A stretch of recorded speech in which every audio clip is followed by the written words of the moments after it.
Hi guys, thank you so much for being here, and I really do hope you're doing well. It's a shame, isn't it? Most of the places we go these days, even into the middle of nowhere, you find litter, you find rubbish, people's just cast-offs everywhere. And it's not only bad for the environment, but it looks unsightly too. In fact, the area that I'm currently in here used to be covered in litter, and it just blown in from local roads and A roads, they're larger roads here in the UK. So one day I came with a couple of bin bags, filled up all the rubbish and dumped it off in a responsible way. But wouldn't it be great if instead of taking these items and sending them to be recycled or even put into a landfill, worst case scenario, wouldn't it be great if we could upcycle them, reuse them in a useful way? Wouldn't it be great if you could turn rubbish into a way that you could have safe drinking water without hardly any effort? I'm going to show you how to turn these two bottles into a solar still so that you can get safe drinking water. Okay guys, so in order to make this, you're going to need a 2 litre bottle or a 1.5 litre, some kind of large bottle, a smaller bottle that can fit inside of that, but that isn't essential, we'll talk about that in a short while, and some kind of knife. I'm going to be using the small knife here on my Spartan Swiss Army knife. So the first thing we're going to be doing is cutting the bottom, got midges all over the place, that time of year, so we're going to be cutting the bottom area off of this bottle. It's nothing fancy, just literally going round in a circle until you cut the bottom off.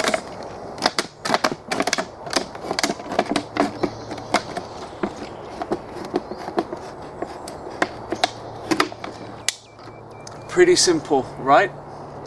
The next thing that needs to happen, you can actually put the knife away for now, is that you're going to be folding in the inside of this bottle, literally just folding it in on itself. Takes a little bit of persuasion, but the bottle will succumb, and you want to get it fairly even if you can, and the reason will become apparent shortly.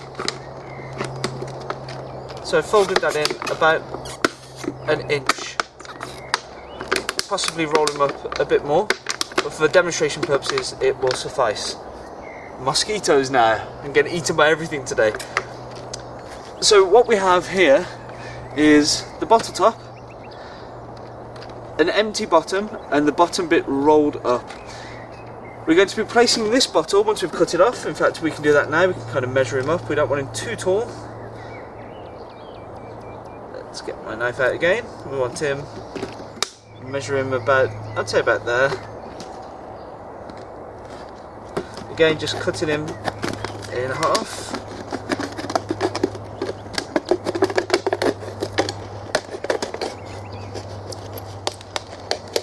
There we go. For now, we can discard those in a responsible way. What's going to happen is this smaller one is going to be filled with water. It could be water from a pond or a lake. I'll go and fill it from a dirty water source that I know in a few moments' time. And then you're going to sit it down, place this over the top, and what will happen is the sun heats up this larger bottle and the insides. The condensation from the water will form on the top of the bottle, and because it's curving up, as it forms it will drop down to this lip that we created. So eventually what will happen is we'll be able to remove the dirty water pot, which might still have some water in. I would imagine it would still have some water in. We will have a cavity here full of water.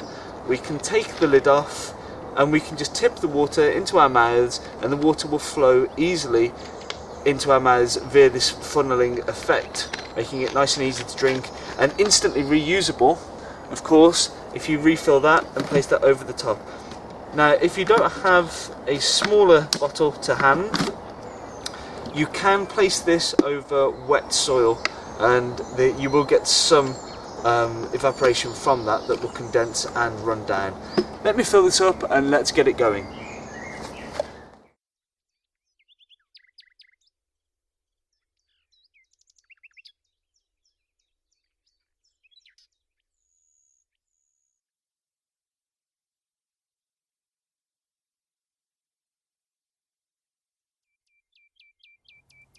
Okay guys, here we're having that lovely wouldn't quite call it a pond, wouldn't quite call it a lake, but it was definitely still stagnant water, and that's what we have a lovely cup of here. It's not safe to drink. There's microorganisms and all kind of nasties in there that we don't want to ingest. The way to make it safe, of course, would be normally to filter through something and then purification, either with fire or purification with water tablets, but we don't have those items available. Let's say that all we have is our trusty Swiss Army knife or some kind of cutting surface that we've managed to make, and lots of litter around. These things are everywhere. If you go to the beach, getting eaten alive again, the things I do for these videos, you know, these are everywhere. So you can always find plastic bottles, even on a washed up sort of sea-wrecked beach somewhere. Plastic bottles will wash up. I guarantee you that. There's a massive, in fact, if you search the internet, there's a massive island of plastic that's kind of floated in from everywhere, got caught up in the Gulf streams, and they've been churned into a big sort of massive conglomerate piece of plastic that no one wants to own up to. So yeah, it's a sad world that we live in, but these are probably going to be everywhere, and if you're in a survival situation, chances are you'll find one of these. All you have to do when you've got your water, whether that be salt water or water from a stagnant source, is place over the larger bottle like a cloche, push down just so that it's tight enough, get away, and then leave that in a sunny spot for a good few hours. Now, I know that this doesn't look like a sun trap. It's because we're in Britain. This, until recently, to literally like a few moments ago, was nice and sunny. You can see the cracks in the soil here. It's been very wet recently, yet this is still a nice sunny spot, and it will be perfect for evaporating the fluid that's inside. It's going to take a few hours, so I'm going to go away now, do a few of the bushcraft things, going to film a few more videos, and we'll catch this a little later. I actually went home yesterday because it didn't get sunny at all. It was quite cloudy. It's the nature of the UK. It isn't always sunshiny, and if it's not sunshiny and you can't make a solar still, that's no problem, because it's probably going to rain soon. You can collect the rainwater in some way, shape or form. But this has been left, I'd say, probably 26, 27 hours now. And we do have a fair bit of water in there. Oh, I'm losing some at the bottom there. I'm going to try and bring this close. So we've got, it's hard to estimate the water because the lip is so thin here. But as you can see, if I pour this into my mouth, if I take the lid off right now, I'll be able to tilt this towards myself. All the water is going to run up towards the nozzle when I tip it, and then I'll be able to drink it. I can quantify this in sort of how much of a mouthful it will give me. So I'm going to stand up and drink it on camera so that you guys can actually see. Okay guys, gingerly holding this. Because the walls are very thin on these, what tends to happen is that any kind of quick movement, the water tends to push right over because it's pinched quite thin. I'm going to just take the lid off. I'm going to try and have a drink of this. It probably tastes like crap. I've spoke quite a bit already. Here we go.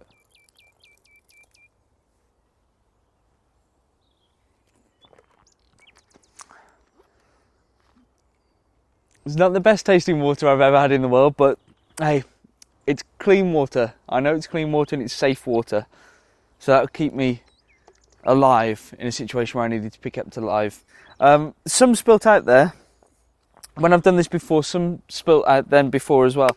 I don't know if there's a tip to stop spilling out. The bit that spilt out wasn't a massive amount. I'd probably say a small dribble.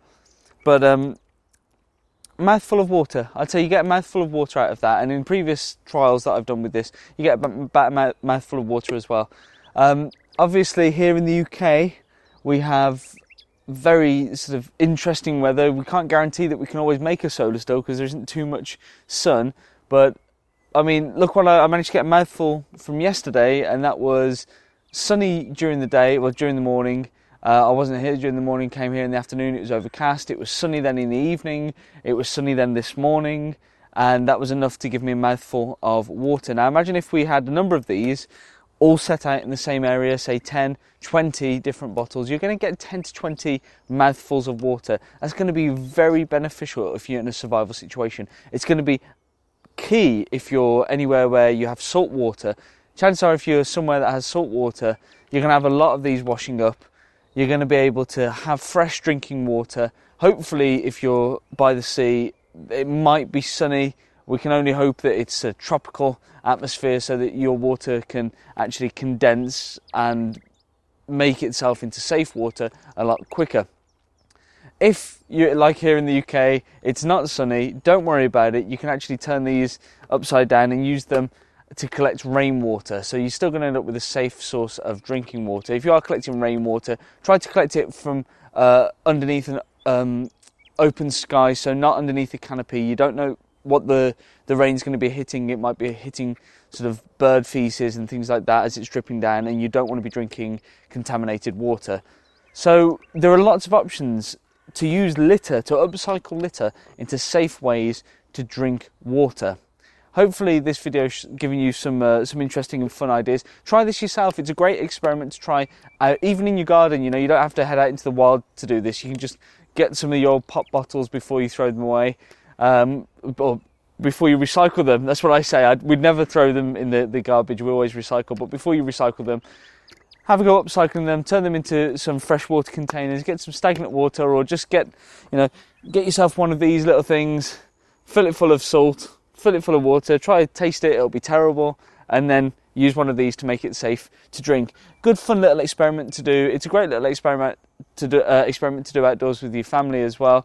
If you've got any tips on this, that would be great. If you've used one of these and you know how to stop that little initial drip from dribbling out of the bottom and dripping down, let me know. That would be great too.